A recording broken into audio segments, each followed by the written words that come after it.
Buenos días a todos y todas. Agradezco su asistencia al primer encuentro interno de investigación de la Universidad Rosario Castellanos. Mi nombre es Fabiola Rojas y estoy encargada de moderar la inauguración de este evento. Este encuentro representa una valiosa oportunidad para intercambiar conocimientos, fortalecer nuestras líneas de investigación y, sobre todo, crear una comunidad académica más unida, basada en el diálogo, la cooperación y el trabajo conjunto. En esta primera edición, reunimos a investigadoras e investigadores de diversas áreas del conocimiento para reflexionar sobre los retos y oportunidades que enfrentamos en nuestros campos de estudio. A lo largo de estos días, tendremos conferencias magistrales y ponencias que reflejan el compromiso de nuestra universidad con el impacto social en la investigación de calidad. Para dar inicio oficial a este encuentro, contamos con la presencia de nuestras autoridades, a quienes agradecemos su respaldo y liderazgo en el fortalecimiento de la investigación en la Universidad Nacional Rosario Castellanos. Nos acompañan en el presidium el maestro Antonio Méndez Hernández, secretario general.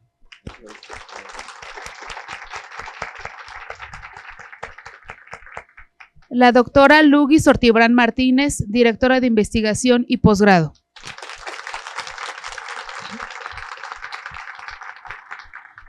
El maestro Fernando Santander Guerrero, director de campos de conocimiento y desarrollo docente.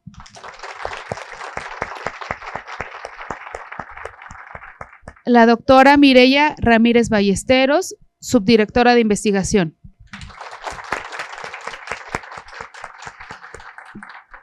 A continuación, damos la palabra a cada una de nuestras autoridades para que nos compartan un mensaje de bienvenida. Damos la palabra al maestro Antonio Méndez Hernández, secretario general. Muchas gracias. Buenos días a todas y todos. Reciban un saludo cordial de nuestra rectora, la doctora Alma Herrera. No pudo asistir por cuestiones de una reunión allí en Palacio Nacional, pero les manda muchos saludos. Espacios como estos, espacios de diálogo científico, son importantes en esta consolidación de nuestra universidad. De verdad, muchas felicidades, doctora Lugui, por este gran esfuerzo. Desde la Secretaría General vamos a hacer toda la consolidación, todo el compromiso para empujar estas áreas de conocimiento. Muchas gracias y mucho éxito.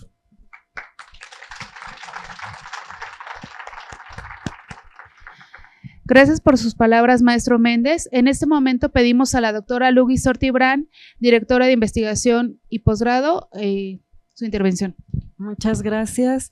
Bienvenidas, bienvenidos todos a este primer encuentro. Ya como comentó la doctora Fabiola, esperamos que este encuentro nos sirva a todos, que podamos formar estas redes colaborativas para impulsar la investigación, generar nuevo conocimiento, tecnología, innovación, y que la universidad sea referente no solo en el modelo educativo, sino también en la investigación. Entonces, los invitamos a que estén los 3 días y que también inviten a sus compañeros, porque somos muchos docentes que podríamos interactuar para colaborar y pues generar esta investigación, este conocimiento. Yo quiero agradecer mucho toda la organización que se llevó a cabo en la Dirección de Investigación y Posgrado, principalmente al grupo de investigadores que están aquí. Ellos organizaron este encuentro y pues les esperamos que todos sean pues que aporten, que sea de su agrado y que pues sea el primero, pero cada año vamos a tratar de organizar estos eventos para que todos ustedes participen. Muchas gracias y pues continuamos.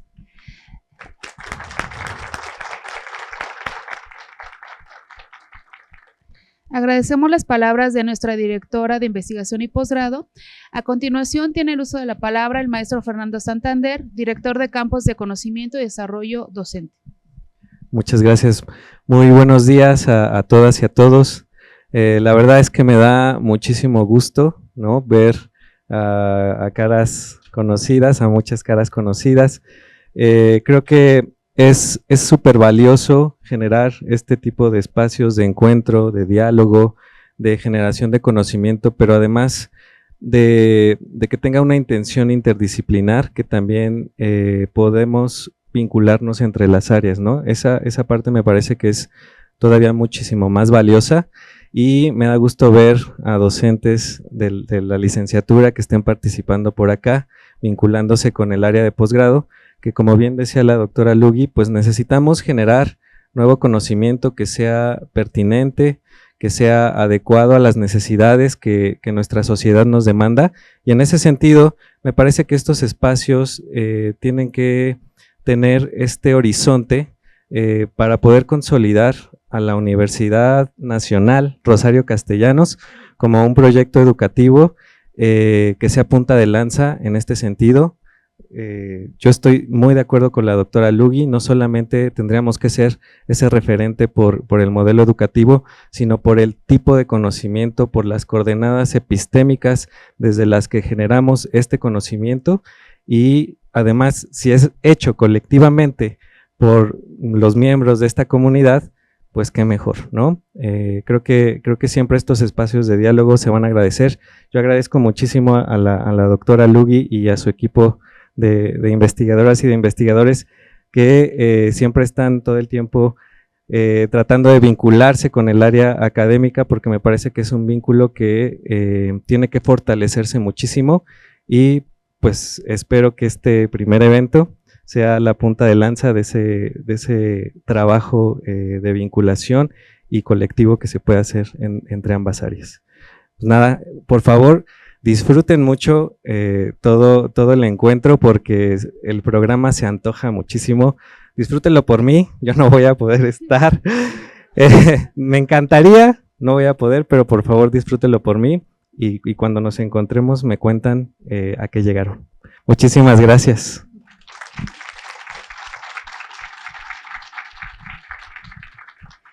Muchas gracias, maestro Santander. En este momento le pedimos a la doctora Mireya Ramírez, subdirectora de investigación, sus palabras.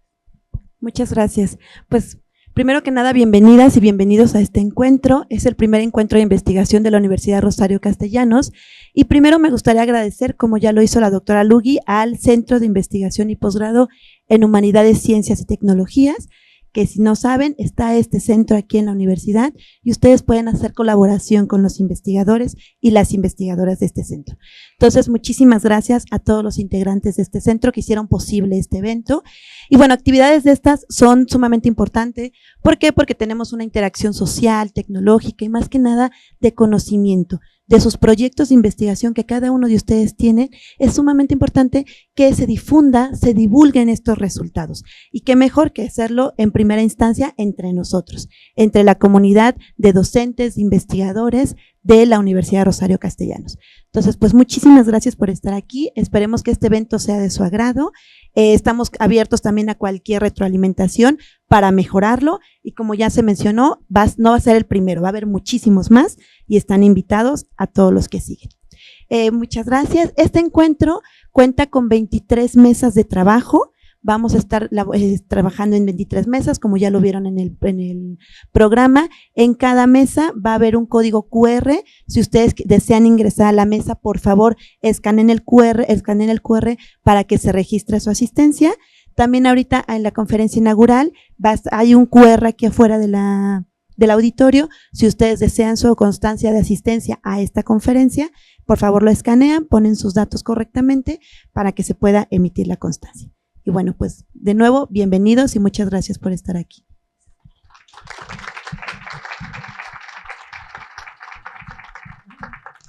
Como ya anunciaron la doctora Lugui y la doctora Mireya, este evento es fruto del esfuerzo colectivo de organización por parte de las y los investigadores adscritos al Centro de Investigación y Posgrado en Humanidades, Ciencia y Tecnología de la UNRC.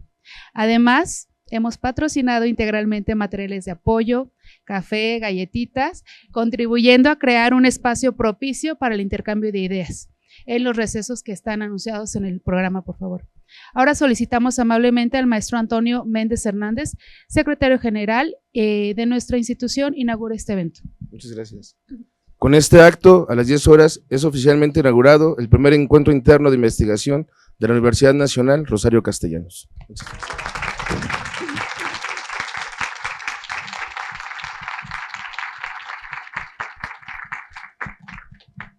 Muchas gracias a todos y bueno, vamos a dar inicio a la primera actividad.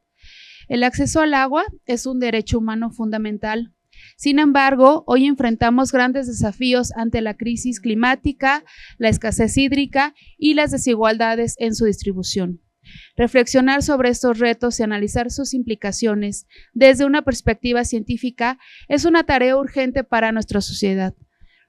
Para abordar este tema, como primera actividad, tendremos una conferencia magistral y tenemos el honor de contar con la presencia de una destacada especialista, la doctora Judith Domínguez Serrano, con su conferencia titulada Desafíos del Derecho Humano al Agua en tiempos de sequía y cambio climático. En este momento se da la palabra a la doctora Cintia Molina.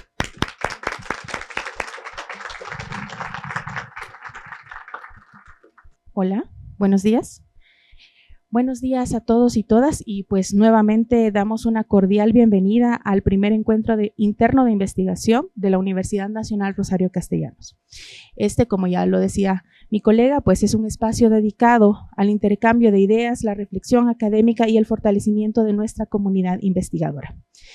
Esta mañana me siento especialmente honrada de presentar la primera conferencia magistral de este encuentro y por supuesto de contar con la presencia de nuestra conferencista magistral, doctora Judith Domínguez Serrano, quien hablará sobre los desafíos del derecho humano al agua en tiempos de sequía y cambio climático. La doctora Judith Domínguez es profesora investigadora del Centro de Estudios Demográficos, Urbanos y Ambientales, CEDUA, del Colegio de México. Nivel 3 del Sistema Nacional de Investigadores e Investigadoras del CONACYT, doctora en Derecho por la Universidad Autónoma de Madrid. Forma parte de las redes de investigación, Red Temática de Gestión e Investigación del Agua REDGIA, de CONACYT, de la Red del Agua, Derecho y Medio Ambiente AGUDEMA de la Universidad de Zaragoza, de la Red de Estudios Territoriales Unión Europea América Latina de la Facultad de Derecho de la Universidad Autónoma de Madrid. También forma parte de la barra mexicana Colegio de Abogados. Recientemente estuvo de estancia sabática en la Facultad de Derecho de la Universidad Autónoma de Madrid, formó parte del gabinete de asesores de la vicepresidenta del Gobierno y ministra de Transición Ecológica y Reto Demográfico del Gobierno de España, fue directora adjunta de Políticas Públicas y Marco Legal en la Subdirección General de Planeación de la Comisión Nacional del Agua y participó en la preparación de varios proyectos de ley en materia de aguas a nivel nacional y estatal. Entre sus libros publicados recientes están Agua y Ciudades, Marco Jurídico del Agua en México, Sustentabilidad, Innovación Tecnológica y Gobernanza del Agua en Cuencas y Ciudades, La Política del Agua en México a través de sus instituciones 1917-2017. Asimismo, entre sus artículos recientes están Gestión del Agua Transfronteriza en México, Agua, Género y Desigualdades, estudia en la región náhuatl de Zongolica, Veracruz. También tenemos Hacia una nueva política de investigación sobre el agua orientada al bien común y la justicia ambiental, la planificación marítima en México, entre muchos otros artículos. Doctora Domínguez, agradecemos su participación y el tiempo que nos brinda para compartir su conocimiento con la ponencia titulada Desafíos del Derecho Humano al Agua en tiempos de sequía y cambio climático. Tiene usted 40 minutos para esta ponencia. Gracias.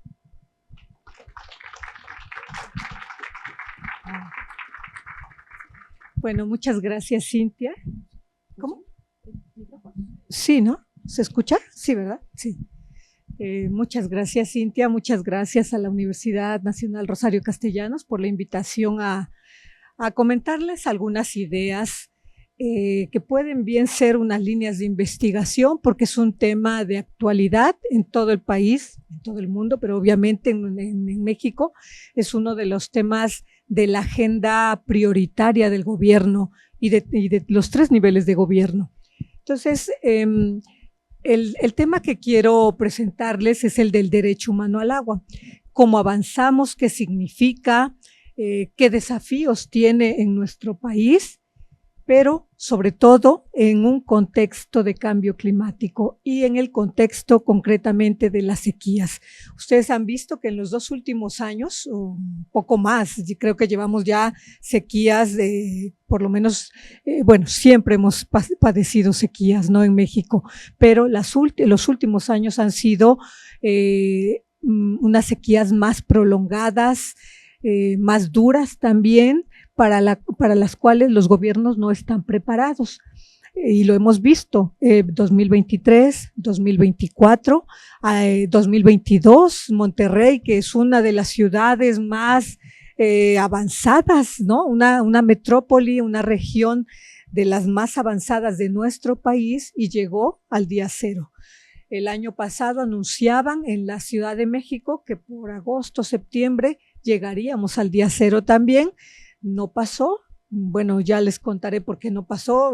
Realmente, si fuéramos estrictos, diríamos que casi estuvimos en el día cero, pero como se abrieron nuevos pozos, se buscaron nuevas fuentes de aguas, es decir, la imaginación de los gobiernos y de los que administran el agua, pues ha tenido que ponerse en marcha para poder afrontar las crisis.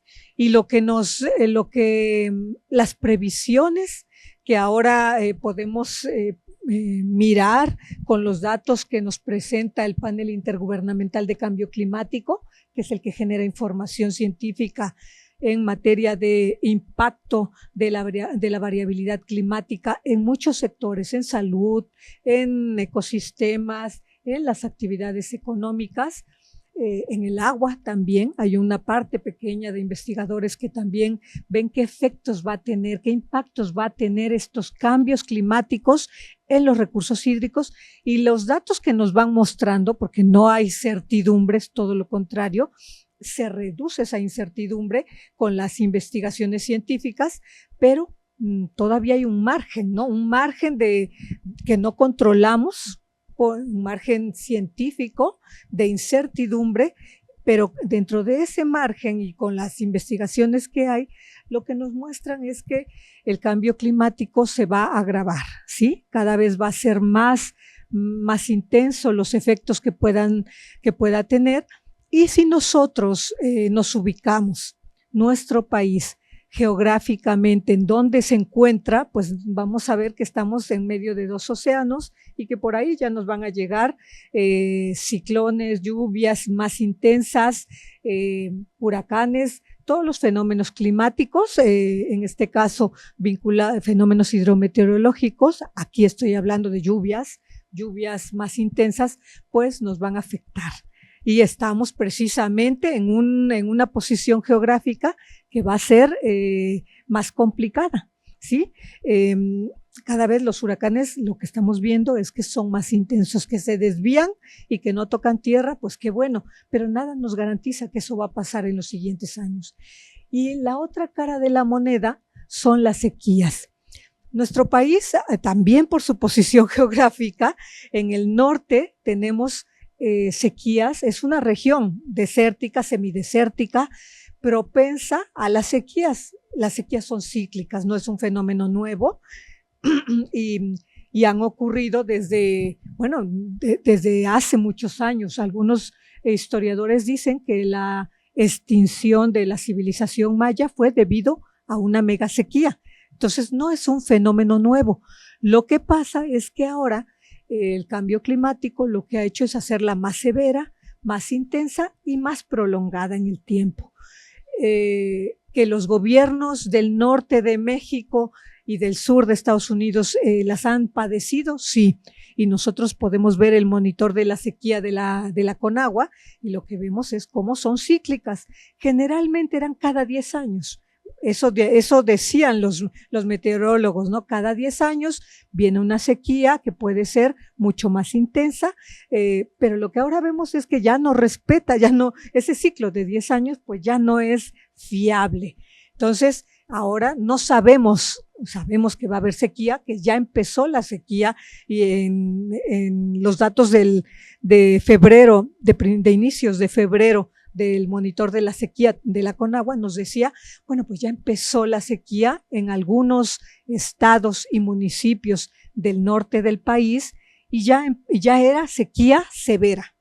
Severa y estábamos en febrero, inicios de febrero. Imagínense cuando está empezando el periodo de estiaje, cuando lleguemos a, no sé, a mayo, todavía abril, mayo, cuando no llueve y en el norte no llueve, ¿no? Aquí nosotros, bueno, somos un poco más afortunados del centro hacia abajo. ¿Por qué? Porque sabemos que en junio ya tampoco las lluvias son, ya no llueve en el mes en el que nosotros considerábamos que tenía que llover. Bueno, ahora ya no sabemos cuándo va a empezar, pero llueve. En cambio, en el norte es más complicado que se presente este fenómeno, con lo cual los meses de sequía, si empiezan desde febrero, imagínense, va a ser casi todo el año, con unos efectos económicos muy fuertes, cada vez más fuertes. Obviamente, los efectos en la falta de agua, en las presas. Hemos visto el año pasado como muchas presas que nunca se habían vaciado, pues llegaron o lagos, el lago de Pátzcuaro, también nos mostraban las fotos, seco totalmente, cuando eso no había pasado. Entonces, ese es el panorama que nos presenta el cambio climático y que tenemos que gestionar y que tenemos que generar, al menos nosotros como investigadores, información científica, evidencia empírica que permita tomar decisiones.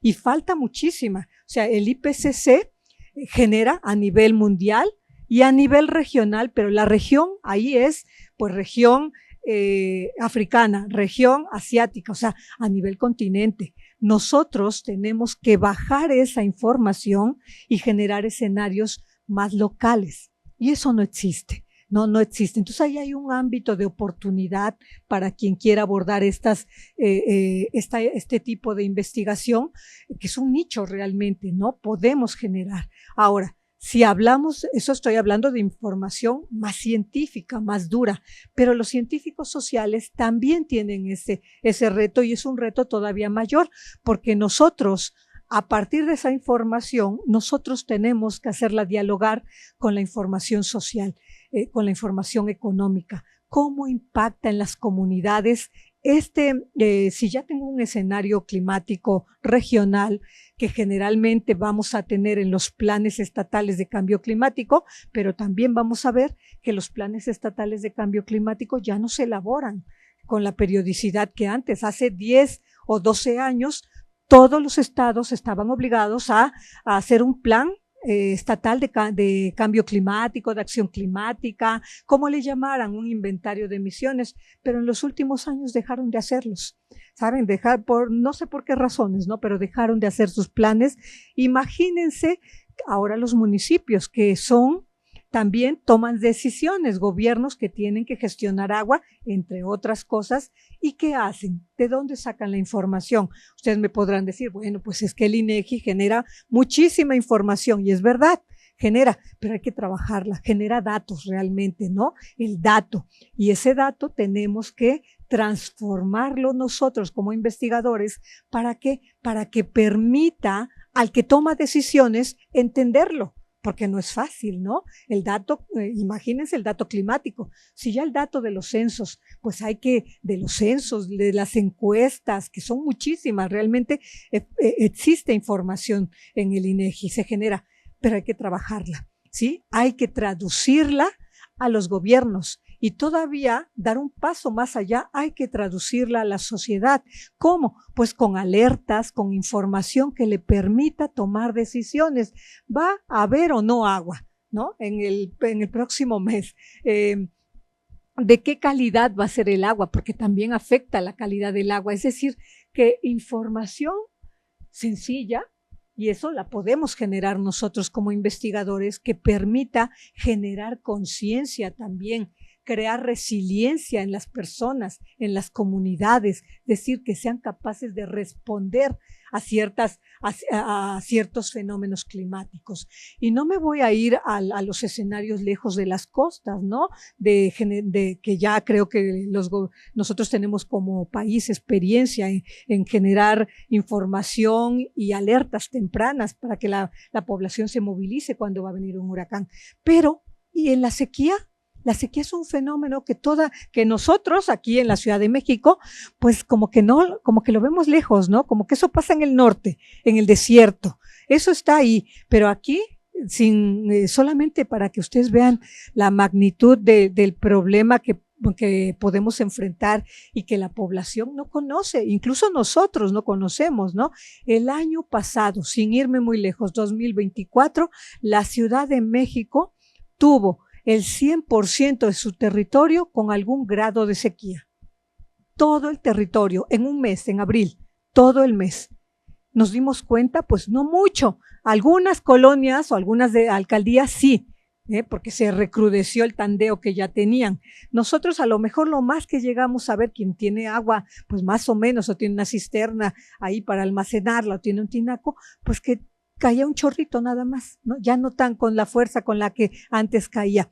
Y entonces, pues a lo mejor no le dimos mucha importancia, pues ese es uno de los impactos ya muy puntuales en la población, en la comunidad de la sequía. ¿Y cómo enseñamos a las personas a gestionar eso? Ya no digo a los gobiernos, estaba refiriéndome a los gobiernos, a las personas. ¿Cómo les enseñamos a adaptarse, a crear resiliencia ante esos fenómenos? Bueno, pues ese es el escenario, el contexto del cambio climático.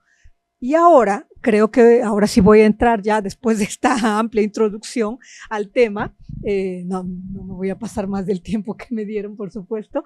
Ahora sí voy a entrar el derecho humano. Creo que todos hemos oído hablar y es una demanda social de actualidad. Todo mundo, creo que en eso sí todo mundo conoce que tenemos derecho humano al agua. ¿Qué implica eso? ¿Qué implica decir que tengo derecho humano al agua? Ustedes me podrán decir, bueno, pues que me la den diario, en cantidad suficiente, de calidad, que sea asequible, es decir, que la pueda pagar, que también tenga acceso a la información. Todos esos son características, contenido del derecho humano al agua. Sí, muy bien, eso está perfecto. Pero ¿y si no hay agua? ¿Y si estamos en condiciones de sequía? ¿Hasta dónde yo puedo exigir como comunidad? ¿O hasta dónde yo puedo como investigadora asesorar? ¿O como parte de una organización social que son bastante, como les digo, combativas, ¿no? Es que el derecho humano al agua, perfecto, pero ¿y si no hay agua? ¿De dónde se saca? ¿Hasta dónde llega el derecho? ¿Hasta dónde puedo exigir? ¿Y hasta dónde está, por el otro lado, la obligación de la persona o de la comunidad o de una organización para contribuir también? Entonces me van a decir, sí, ¿cómo contribuyo, no? ¿Cómo está? Pues eso es lo que hay que estar discutiendo ahora, ¿sí? Y hay que generar, como les decía yo, información que creo que es, y sobre todo puntual. Es importante, pero además no hay información a nivel alcaldía, por ejemplo. No hay nivel, y menos si me voy bajando a la escala a nivel de colonias, ¿no? Cuando sabemos que hay alcaldías, colonias que llevan años sin acceso a agua y que les llega un chorrito y que han desarrollado estrategias. Entonces yo preguntaría, ¿esas estrategias se podrían replicar? Pues hay que sistematizarlas, ¿saben? Y esa es la labor de investigación que nosotros podemos hacer. Miren, entonces aquí solamente es un recuento y unos datos para que vean la magnitud de lo que yo estoy diciendo. Los impactos del cambio climático es verdad que afectan todos los sectores, ¿sí? Y que lo que más escuchamos cuando hablamos de cambio climático es las emisiones de CO2.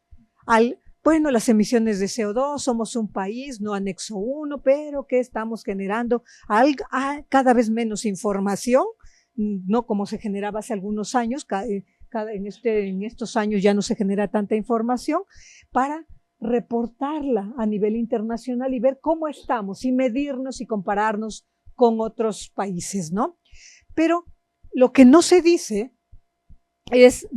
tan ampliamente, es que el cambio climático afecta principalmente al agua.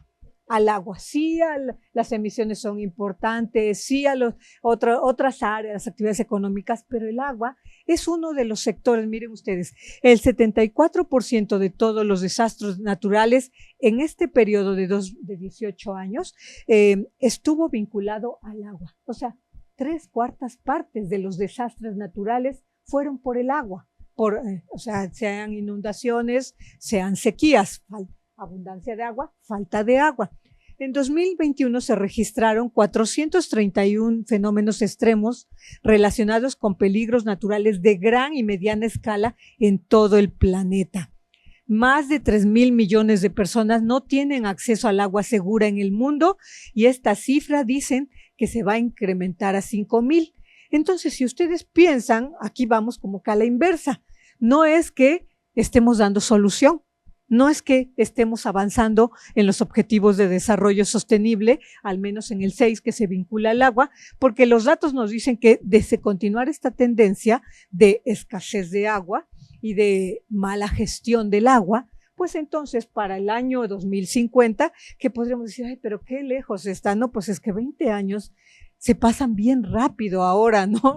Ahora, pues es que casi se duplica el número de personas en el mundo que no van a tener acceso a agua segura. O sea, es un problemón realmente, ¿no? Y se observan condiciones más secas de lo normal en grandes regiones del planeta. Aquí ya estamos entrando en el tema de las sequías más prolongadas y crecidas importantes en varias regiones del mundo. Entonces, el escenario, pues no es precisamente, estoy diciendo, de continuar la tendencia actual, ¿sí? Si hay un cambio drástico, brusco en los gobiernos y se convencen de que hay que reducir las emisiones, pues esto a lo mejor se revierte. Pero lo que vemos es que, miren, este es un estudio de la Organización Meteorológica Mundial, donde analiza las capacidades de los países, en este caso Latinoamérica, para hacerle frente al cambio climático y para generar, con lo que yo empecé diciendo, información climática en todos los sectores, no solo en la información científica, es la información social también. Entonces, y desafortunadamente, yo no me creía cuando vi este mapa, porque hasta hace algunos años México era un país que también tenía fortaleza en generar información. El INEGI ha dado capacitación a toda Latinoamérica, cómo se genera información, ha dado cursos para generar capacidades en otros países, pero en materia climática parece que lo hemos abandonado y estamos en el nivel básico de generación de información climática. Ese es un problema, o sea, ahí tenemos un vacío, realmente. Que hay instituciones, pues sí las hay, que en la UNAM hay la carrera de ciencias atmosféricas y que forman parte del IPCC, efectivamente, pero a nivel de gobierno parece que no generamos la suficiente información y que es muy urgente hacerlo. Ahora, miren, ahora sí, en cambio, vinculado al agua, ¿en dónde se manifiesta? Pues en la calidad del agua, en afectación de la infraestructura hidráulica, por ejemplo, cuando viene una inundación, afecta la infraestructura. No solo la red de alcantarillado que sabemos que se rompe, ¿no? Que se rompe, que se la lleva bien las crecidas, sino también las presas. Ahora nosotros tenemos muchas presas, pero que ya alcanzaron su vida útil. O sea, en 1950, 1920 se construyeron grandes presas, pero estas presas había que darles mantenimiento y no se hizo. Y entonces ahí tenemos otro problema. Estas presas, no se nos ha roto ninguna todavía. En 2012 me parece que Tabasco, precisamente por la cantidad de agua que había, estuvo a punto de quebrarse y tuvieron que desfogar, abrirla e inundar y asumir el costo social que eso implica de inundar poblaciones, pero el otro, si se rompía, iba a ser peor, ¿no? Entonces, la infraestructura hidráulica es otro de los temas muy vulnerables al cambio climático y la salud. También, no sé si aquí hay investigación en salud en la universidad, pero hay poca información vinculada a cambio climático. Donde sí hay, donde yo he visto es, por ejemplo, en las universidades del sur, donde empiezan a ver que el cambio climático sube la temperatura, por ejemplo, 1 o 2 grados, y que ahora crea condiciones para que mosquitos o sobre todo los vectores asociados a las enfermedades vinculadas al agua. Bueno, Después, los mosquitos como el dengue, pues ya no es el dengue solamente en Veracruz, el dengue ya está en Guanajuato, en Monterrey, o sea, en climas que nosotros antes no hubiéramos pensado que había las condiciones y otros, ¿no? Y entonces, eso, ahí hay un vacío también de información que se puede vincular a agua y cambio climático. Bueno, el enfoque, ahora sí, para hablar de derechos humanos, yo decía que creo que eso todos lo sabemos, ¿no? Tenemos derecho humano al agua y tenemos que gestionarla de la mejor manera para que haya agua suficiente y que sea de forma equitativa para todos. No va a ser igual.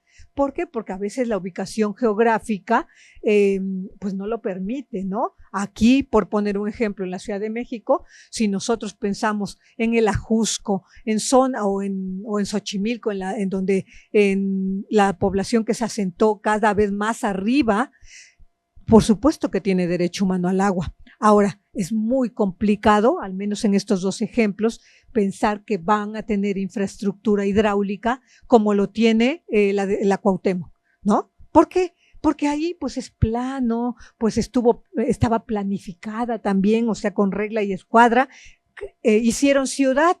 Pero si nos vamos a la periferia, no hicieron ciudad, ¿no? Llegaron los asentamientos y ahí fue creciendo y muy por detrás viene el gobierno con su plan urbano tratando de regularizar eso.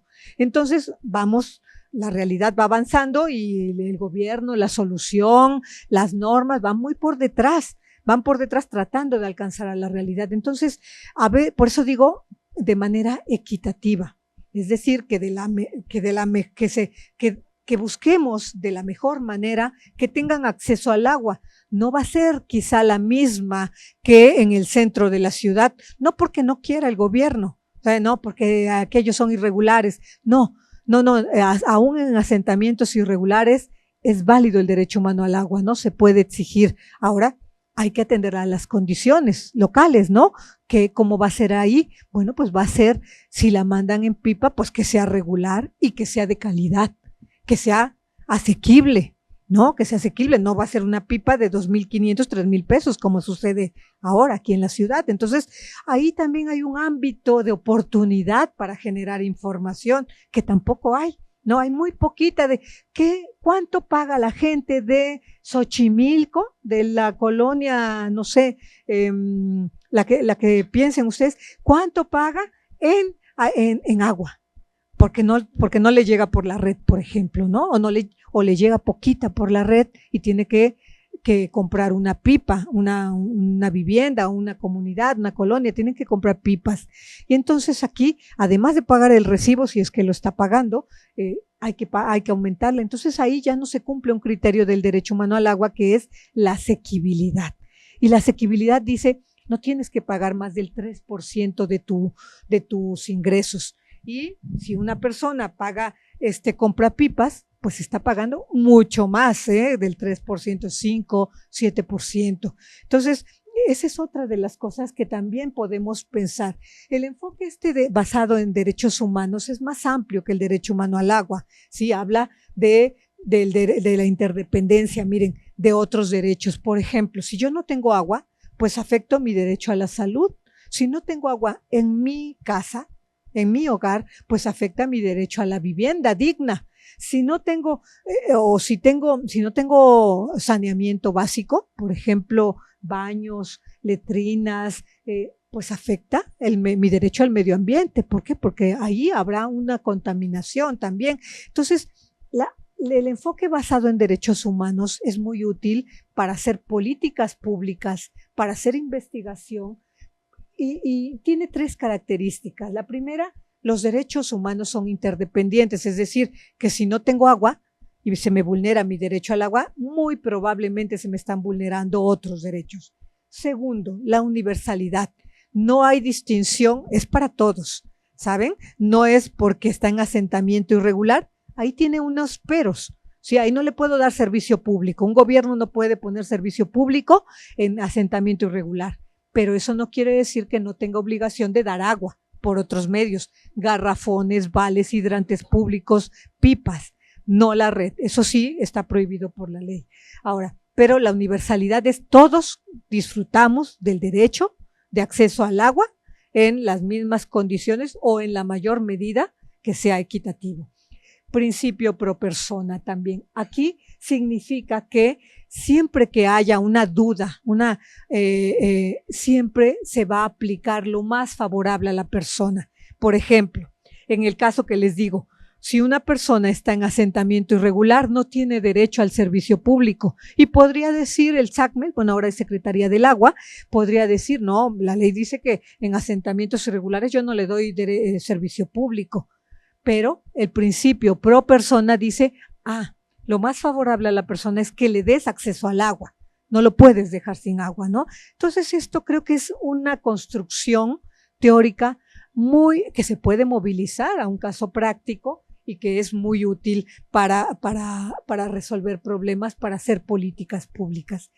¿Cómo vamos nosotros en cumplimiento del derecho humano al agua en el país? Bueno, en el 2012 se puso en la Constitución. Hemos tenido 12 años de ida y vuelta de que hay que hacer una ley, hay que hacer 2 leyes, que el legislativo quiere hacer su ley, que la CONAGUA quiere hacer la suya. El caso es que llevan 12 años discutiendo en proyectos de ley. La sociedad civil organizada hizo una iniciativa.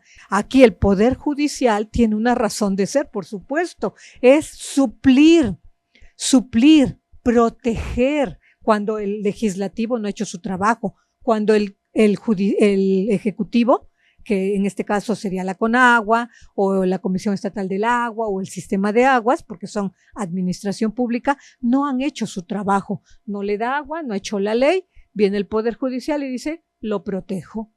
Obviamente para llegar al Poder Judicial hay un camino, ¿no? Hay que llegar, lo protejo, ¿por qué? Porque estos otros 2 no han hecho su trabajo. Y eso es lo que ha pasado, ¿no? Al menos tratándose del derecho humano al agua. Lo que sí hubo es una modificación el año 2023, a fines de 2023, pequeñita, en la ley de aguas, ley nacional de aguas, ley de aguas nacionales, se puso, es prioritario el uso doméstico.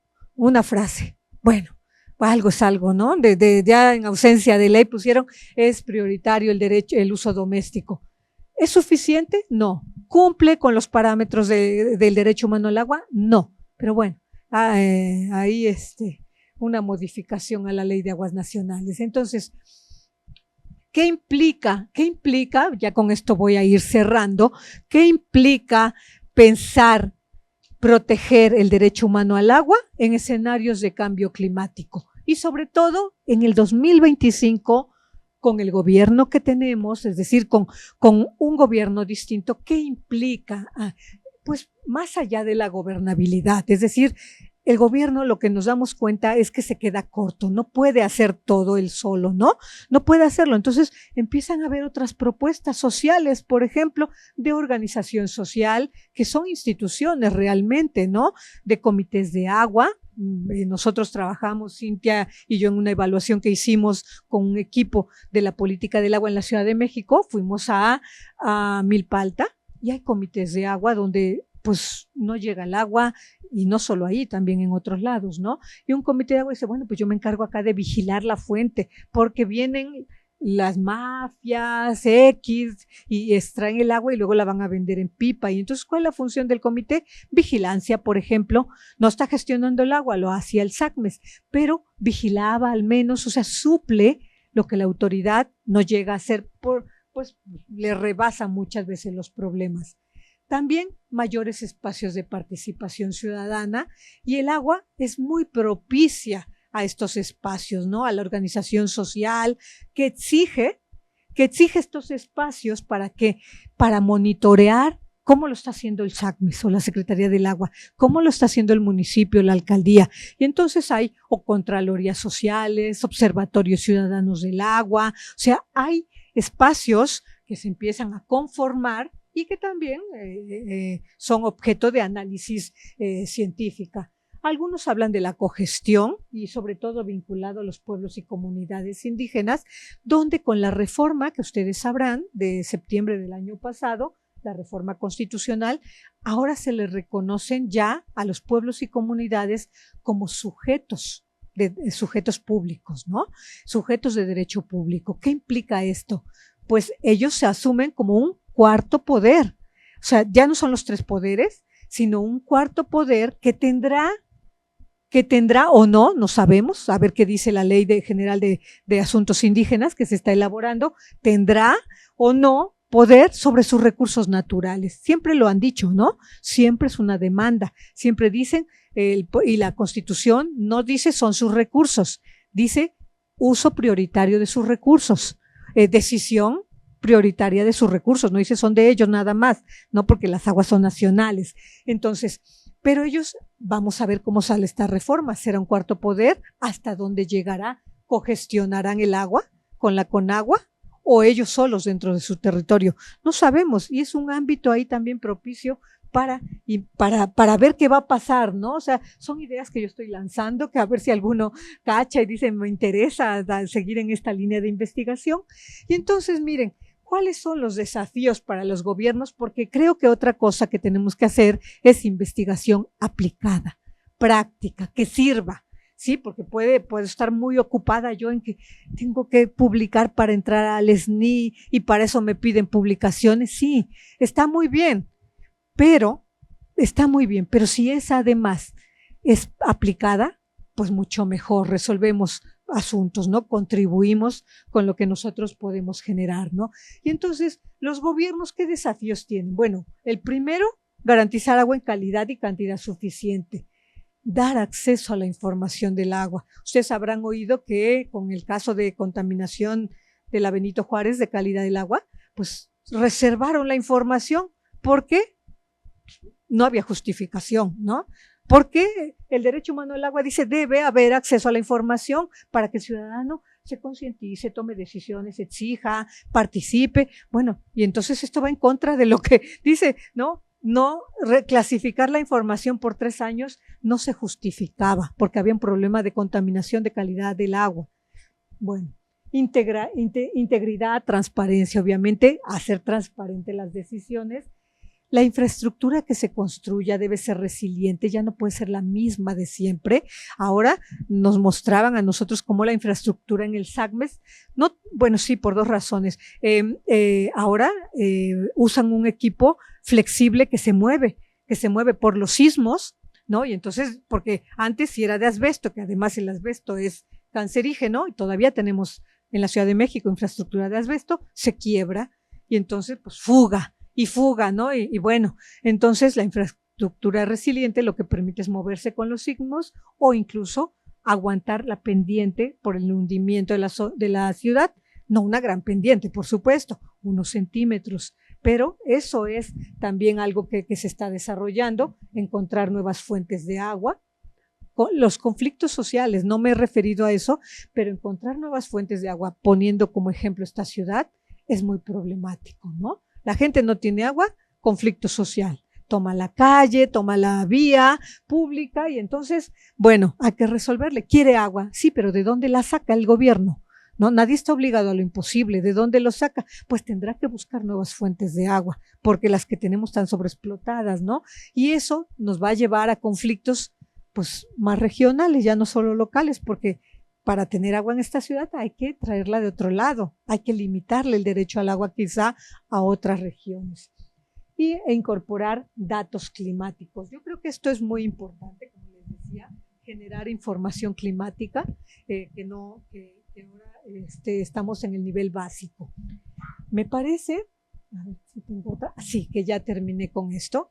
Esto solamente es una invitación para cómo conectar con la sociedad, ¿no? Nosotros investigadores tenemos que pensar también que la investigación que genero me sirve a mí para el SNI, pero tiene que tener una utilidad práctica también para las personas.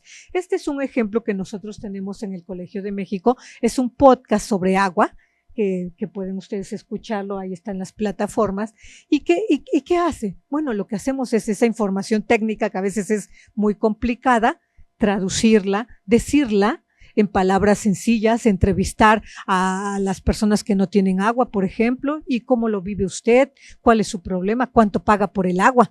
Y ahí nos enteramos que algunos pagan hasta 3,000, 3,500 por una pipa de agua, ¿no? Eso es muchísimo, 1,500, ¿no? O que la pipa les llega en la madrugada y que en la madrugada, bueno, ¿por qué le llega en la madrugada? Pues ya nos hace pensar otras cosas, ¿no? Y que además la paga en la madrugada. Todo eso, bueno, pues lo decimos para generar conciencia. Es un podcast sobre agua y es una de las maneras de retribuir o de vincular también con la sociedad, con los problemas sociales que le llegan mucho a la persona. Y el agua es uno de esos. Es uno de los problemas que puedo no tener a lo mejor luz, se nos va la luz, bueno, sí, a lo mejor nos molesta. Pero si no tengo agua, entonces ahí sí reclamo. Entonces vean ustedes cómo hay problemas muy sensibles a la población con los cuales nosotros podemos generar investigación aplicada que pueda ayudar a resolver problemas de actualidad. Bueno, pues yo termino, creo que en tiempo, no sé si me pasé. ¿Tiempo? No, no. perfecto. Bueno, muchas gracias por la invitación. Bueno, pues muchas gracias, doctora Judith Domínguez. Gracias también por haber respetado el tiempo de su ponencia. Vamos a abrir entonces en este momento un espacio para el diálogo y la reflexión. Tenemos aproximadamente 15 minutos para hacer preguntas y que la doctora nos ilustre también. Nos gustaría pues comenzar con estas preguntas. A ver, yo vi allá dos. Wow. Ok, vamos. ¿El micrófono? Ok.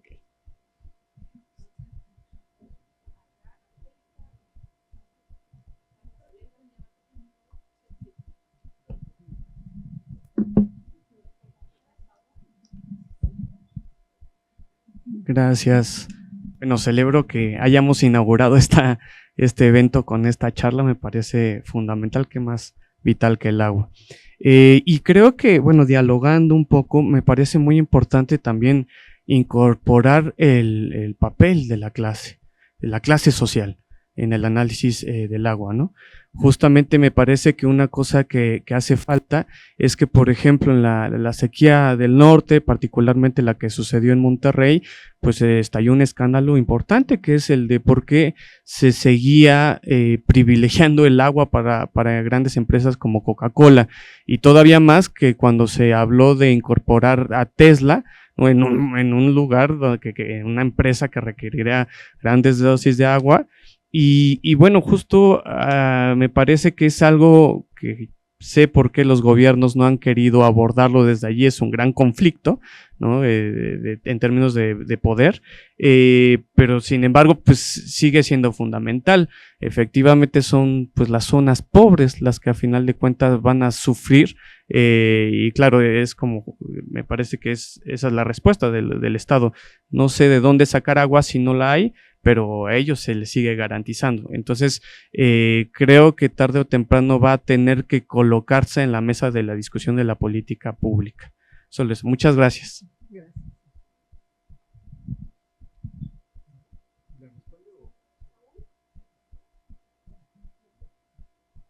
Bueno, ¿sí? Bueno, nada más, una pregunta muy pertinente, o no sé qué tan pertinente sea, en relación a los pueblos originarios, que por ahí hay una situación interesante de nombrar a los ríos con personalidad jurídica, ¿no? Me gustaría saber su opinión al respecto. Muchas gracias. Gracias, pues muy buenos días, y antes que nada pues muchísimas gracias por la conferencia que nos acaba de dictar, muy enriquecedora. Felicidades, porque se ve que es un tema que domina a la perfección y le apasiona también al respecto. Yo no conozco mucho respecto a estas cuestiones, pero me gusta aprender al respecto, entonces tengo dos preguntas, espero se puedan contestar. Una de ellas es, desde la academia, ¿cuáles serían las propuestas que se están desarrollando para que el agua sea un derecho llevado a la realidad? ¿Y cuáles son esos obstáculos que se están encontrando, o facilidades inclusive que se están viendo para esta encomienda, ¿no? Ya veo que uno es el podcast, pero pues igual y puede haber algunos otros. Y una segunda pregunta es, Con base en las tendencias observadas en México, ¿en qué años estaría en un episodio crítico por falta de agua? Bueno, ya tenemos muchos lugares donde hay episodios críticos, pero me refiero ya a un estado muy, muy fuerte, ¿no? ¿Y qué se tendría que hacer, tanto nosotros como ciudadanos, gobierno, academia, etcétera, para poder retardar o inclusive evitar este episodio? Muchísimas gracias. Sí. Sí, bueno, no tengo dónde anotárseme. Sí, bueno, a ver, me voy a referir a tres temas que mencionaron. El agua es politics, como llaman, es muy política, muy politizada, efectivamente, y en todos los niveles, ¿sí? En todos los niveles. Si yo tú mencionabas el caso de Monterrey, ¿no? Ahí el agua tiene muchos intereses detrás, ¿no? Yo decía, la reforma, llevamos 12 años, para algunos países como Costa Rica, que lleva 100 años discutiendo su ley de agua, si no la termina de aprobar, bueno, 12 años no es nada. Pero sí, sí es importante, ¿no? Son 12 años en que hay un vacío ahí, una falta de responsabilidad del Poder Legislativo, ¿no? Él mismo dice, voy a hacer la ley se tiene que hacer en un año, en 360 días. Y luego, ¿quién tiene que hacer la ley? Pues el legislativo, y no la hace en 12 años, hasta que la Suprema Corte casi le dijo que le iba a poner una sanción si no hacía la ley. Entonces, pero hay muchos intereses, y entre esos intereses están pues los usuarios del agua, ¿no? Los usuarios del agua tiran cada uno, yo tengo una concesión de millones de metros cúbicos, y la ley tiene algunos problemas, efectivamente. La ley de aguas nacionales tiene unos problemas que hay que quitarles. Por ejemplo, tiene una cuota de garantía que permite que un usuario de agua, cualquiera que sea, un municipio, un agrícola o un industrial, pague una cuota por 2 años y que si no la está usando la guarde.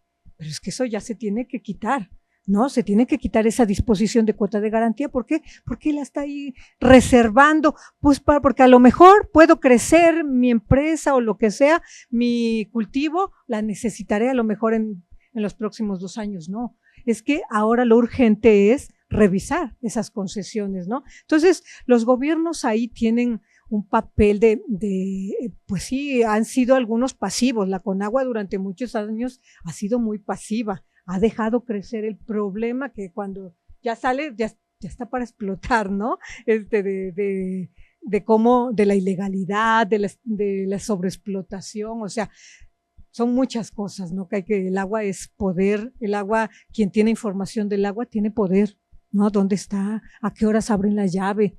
No me estoy yendo a los grandes usuarios, a la colonia, ¿a qué horas abre la llave el señor? Si me llevo con el señor, y eso es real, aquí en esta ciudad, ¿a qué horas abre? ¿Le da la vuelta? ¿Cuántas vueltas le tiene que dar? ¿3 vueltas o una? Si le da una, le va a llegar nada más a, no sé, a X casas. Si le da 3 vueltas, y para eso hay que darle dinero al señor. Entonces, hay mucha del agua, moviliza en todas las escalas, la más mínima.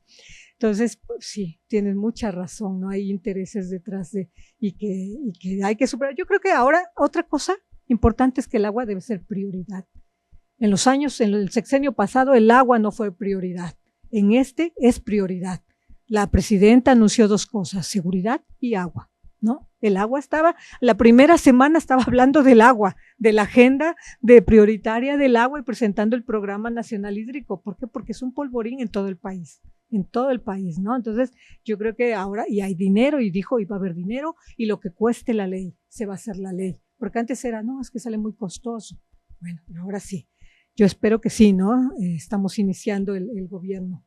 Y sobre la personalidad de los ríos, mire, hay países, Ecuador, Perú, Colombia, está muy avanzada en el reconocimiento de la personalidad de los ríos, de considerarlos como personas, como sujetos de derechos, para simbólicamente es bueno, es bonito, discursivamente es bonito, ¿no? En el sentido de, efectivamente, estoy dándole una protección muy alta a los ríos, ¿no? A los cuerpos de agua. Tiene su origen en Latinoamérica, en el sur, sobre todo en el sur, pero ya algunos otros países como España también le han dado personalidad al Mar Menor, por ejemplo, estaba tan contaminado y por influjo de las organizaciones sociales dijo, es que la mejor protección es reconocerlos como personas también, ¿no? Darle personalidad jurídica. Jurídicamente es muy complicado eso, y le voy a explicar por qué. Discursivamente es bueno, estamos más orientados a un enfoque ecocéntrico, está muy bien, tiene origen y mucha base en las culturas indígenas, donde nosotros somos parte de esa naturaleza, no somos los que dominamos la naturaleza y por tanto le llamamos la madre tierra. En algunas culturas el río es semejante a mí, es tan importante como yo, ahí sí está justificado. Jurídicamente es muy complicado. Le doy la personalidad al río. Y a ver, río, defiéndase. ¿Quién defiende al río? Pues una persona finalmente, ¿no? O sea, es darle una vuelta jurídicamente nada más, ¿no? Discursiva, simbólicamente, está bien. Creo que estamos diciendo, transmitiendo un mensaje. Nos creemos aquí que la naturaleza es tan importante como nosotros y por tanto lo equiparo al derecho que yo puedo tener, ¿no? Al agua, eso sí, y hay toda una teoría construida en torno a eso. Ahora, jurídicamente, cuando lo quiero poner en marcha, bueno, es más complicado. Sí se puede, no es que no es un impedimento. Colombia tiene muchas sentencias de protección de los ríos. Entonces, ¿qué hacen? Le nombran como si fuera un ministerio público, una persona que dice, el ministerio público va a defender al río, ya que no se puede presentar personalmente a decir mi derecho al agua, mi derecho a que no me contaminen, pues entonces le nombra una persona. Y entonces esa persona va a accionar por el río y va a llevar el juicio en representación del río. O sea, es una ficción jurídica, se le llama una ficción jurídica, que sí luego cuando lo defiende y logra, que lo va a lograr generalmente, pues eso, qué bonito, el río, la personalidad, fue bueno.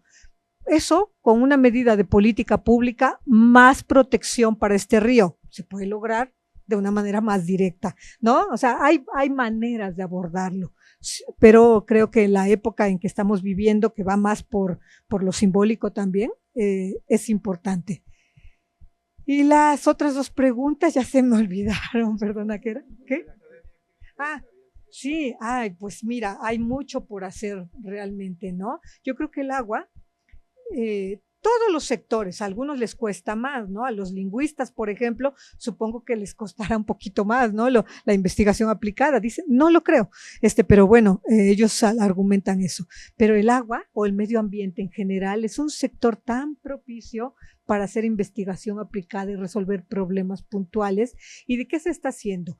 Mira, hay una corriente que se llama investigación-acción, ¿no? Entonces, ¿qué hago? Pues investigo y al mismo tiempo estoy en campo, participando, colaborando, por ejemplo, en el tema de los ríos, ¿no? De los ríos, hay muchos ejemplos en nuestro país donde los investigadores se van y recolectan información, hacen observación participantes, son parte del movimiento social para incidir con lo que ellos generan, con el bagaje que ya tienen de haber estudiado, trabajado un tema, de resolver, ¿no? De aportar elementos, quizá a veces datos, ¿no? Más científicos para resolver. Y bueno, hay podcasts, hay muchísimos, ¿no? Ejemplos que puede ser que desde ese gran concepto de investigación-acción puedes hacer, ¿no? Te vuelves parte a veces hasta como objeto mismo de la investigación.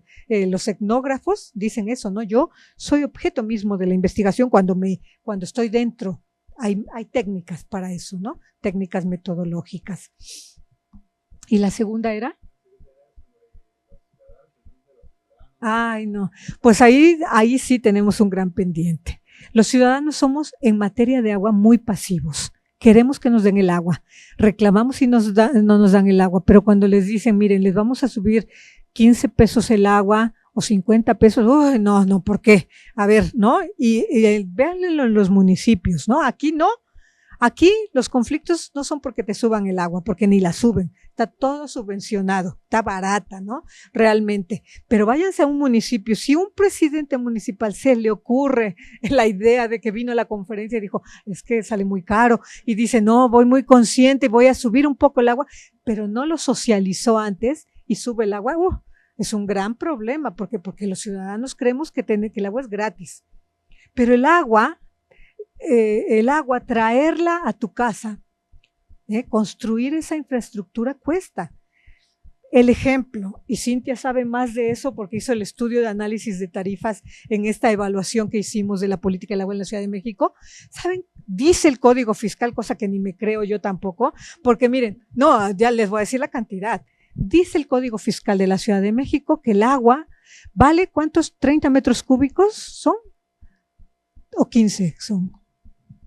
15 metros cúbicos, que con eso es lo que cada 2 meses, vale 4,950 pesos. ¿Cuánto pagan ustedes por el agua? No, esas pagan más caras. Eso sí tienen una tarifa diferenciada. No, eso sí tienen una tarifa comercial.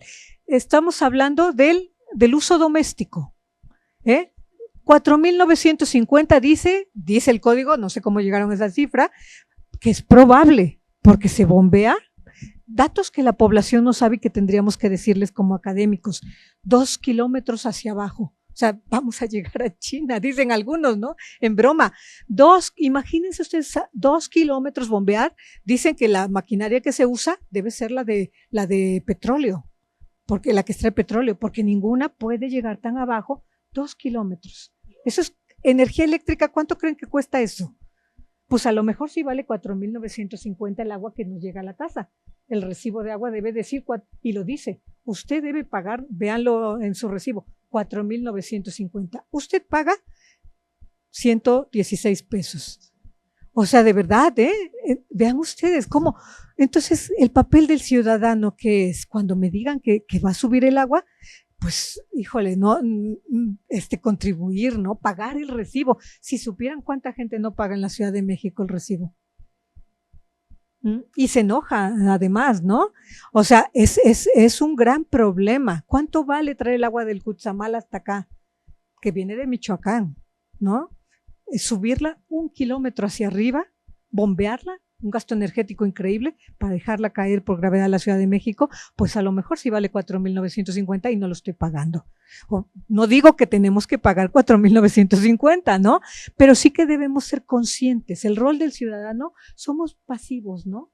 Gastamos a veces, la ducha te dicen no más de 5 minutos, 10 minutos más. Ahí tenemos un gran pendiente de educación ambiental que también nosotros tenemos que promover, gobiernos y academia.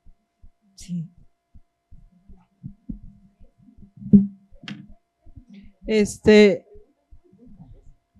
Bueno, seguía yo. Gracias, doctora, felicitaciones por su exposición. Estaba pensando precisamente en esta composición antropocéntrica del desarrollo que se hace dentro de o para la interpretación del derecho humano al agua. Y entonces me generó la duda respecto de qué interpretación se le da precisamente al derecho humano al agua frente al derecho al desarrollo, si hay algún tipo de conflicto. Y la otra que usted comentaba, que tenía que ver precisamente con lo que acaba de decir, el reparto del agua. Hay zonas donde el agua está totalmente proveída, pero hay zonas dentro de la misma ciudad que no tienen el acceso al agua, y esto tiene que ver con esta diferenciación social que existe respecto a la distribución del agua. Si tienen investigaciones al respecto. Muchas gracias y de nuevo felicitarla. Sí, voy a empezar con esto último, la desigualdad en el acceso al agua en esta ciudad, en todo el país, pero en esta ciudad es gravísima, ¿no? Y hay investigación realmente, los que se dedican al tema de desigualdad y de pobreza, hablan de pobreza de agua también, ¿no? ¿Para qué? Para hacer evidente que entre todas las desigualdades que hay, la del agua te pega muchísimo, ¿no? Y es una gran diferenciación. Sí hay mucha literatura al respecto. En la concepción antropocéntrica, cuando decimos derechos humanos, es antropocéntrico, ¿sí? Derechos humanos, es criticable, sí, pero el derecho lleva dos milenios siendo antropocéntrico. Empezamos a ver, así ha sido, empezamos a ver que en el sur global, que somos nosotros, o sea, toda Latinoamérica, empieza a haber otras concepciones basadas en esas concepciones indígenas, ¿no? Que además están ganando mucho terreno y resuenan mucho en el mundo occidental, ¿no? En el oriental no lo sé porque pues me es desconocido, ¿no? Pero en el occidental empieza a resonar el que el Mar Menor se le haya dado, que está en España, se le reconozca como sujeto de derechos al Mar Menor. Es una transferencia de política a la inversa. Antes todo lo recibíamos nosotros y ahora nosotros estamos exportando nuestras concepciones, nuestra manera de investigar, nuestra manera de concebir el mundo. Es un enfoque más ecocéntrico. Sí, efectivamente está, pero cuando hablamos de derechos humanos, que viene la tradición de la Revolución Francesa de derechos humanos, pues es antropocéntrico, ¿sí? El derecho al desarrollo, pues creo que también es más antropocéntrico desde mi perspectiva, ¿no? Le puedes dar otro enfoque ecocéntrico donde metes otros elementos, ¿no? Pero ya te sitúas, ya diste un salto, ya no estoy en el norte global, ahora estoy en el sur global generando mi investigación. Sí. Todas por su participación esta mañana y también por su asistencia. Antes de finalizar esta ponencia, pues en nombre del comité organizador de este encuentro de investigación queremos entregarle esta posada. Muchas gracias. Muchas gracias. No, muchas gracias. Y pues bueno, en este momento pues hago una cordial invitación a todos los investigadores e investigadoras que nos acompañan a que por favor nos traslademos a nuestras respectivas mesas ya para dar por inicio esta jornada. Y pues muchísimas gracias.